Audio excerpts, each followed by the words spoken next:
नमस्कार, आपके साथ मैं हूं गौरव अग्रवाल। आप देख रहे हैं टीवी9 भारतवर्ष। और सबसे पहले बात 5 राज्यों के चुनावी समर की। तो आज किधर रहा वोटरों का रुझान, कहां डीएमके और एआईएडीएमके समर्थकों में हुई भिड़ंत, और आज बंगाल में फिर कहां हुई बमबाजी। चुनावी चक्र से जुड़ी सभी बड़ी खबरों के लिए देखिए टॉप 9 वोटिंग रिपोर्ट।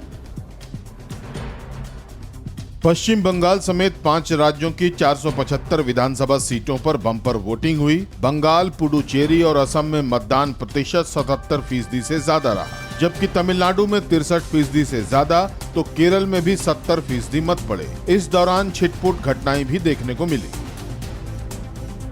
केरल के तिरुवनंतपुरम में कांग्रेस सांसद शशि थरूर ने मतदान किया और रिकॉर्ड वोटिंग को यूडीएफ की जीत का संकेत बताया। तो केंद्रीय मंत्री वी मुरलीधरन ने कोट्टारम में वोट डाला और कहा कि बीजेपी इतिहास रचेगी। अभिनेता मामूट्टी ने एर्नाकुलम में वोट डाला। तमिलनाडु में मतदाता बढ़ चढ़कर वोटिंग में शामिल हुए। एमडीएमके चीफ वाइको ने कलिंगापट्टी में वोट दिया, तो मदुरई में पूर्व केंद्रीय मंत्री एमके अलागिरी, डीएमके सांसद शिवा ने त्रिची में मतदान किया। मतदान केंद्रों पर कतार में युवाओं की संख्या ज्यादा थी। तमिलनाडु में वोटिंग के दौरान हंगामे की ये तस्वीरें कोयंबटूर से सामने आई। यहाँ मतदान केंद्र पर एआईएडीएमके और डीएमके के कार्यकर्ताओं में भीषण टकराव हुआ। कमल हासन ने भी इसी से एआईएडीएमके पर कई जगहों पर मतदान को प्रभावित करने का आरोप लगाया है।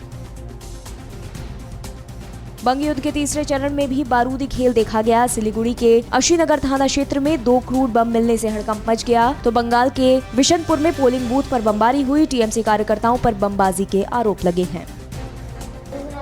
आज वोटिंग के दौरान हावड़ा में टीएमसी नेता गौतम घोष के घर से 4 ईवीएम मिलने से हड़कंप मच गया। ईवीएम मिलने के बाद बीजेपी कार्यकर्ताओं ने जमकर हंगामा किया। बीजेपी ने गौतम घोष पर वोट लूटने का आरोप लगाया और ईवीएम एक दिन पहले गौतम के घर पहुंचने का भी दावा किया।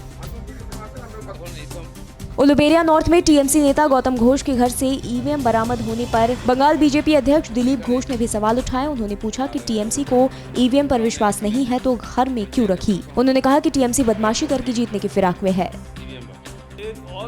टीएमसी के नेता के घर ईवीएम मिलने पर बीजेपी ने सवाल उठाए हैं। केंद्रीय मंत्री प्रकाश जावड़ेकर ने कहा कि टीएमसी नेता के घर ईवीएम और वीवीपैट मिलने की घटना साधारण अपराध नहीं है। उन्होंने इस मामले पर चुनाव आयोग से सख्त कार्रवाई करने की मांग की।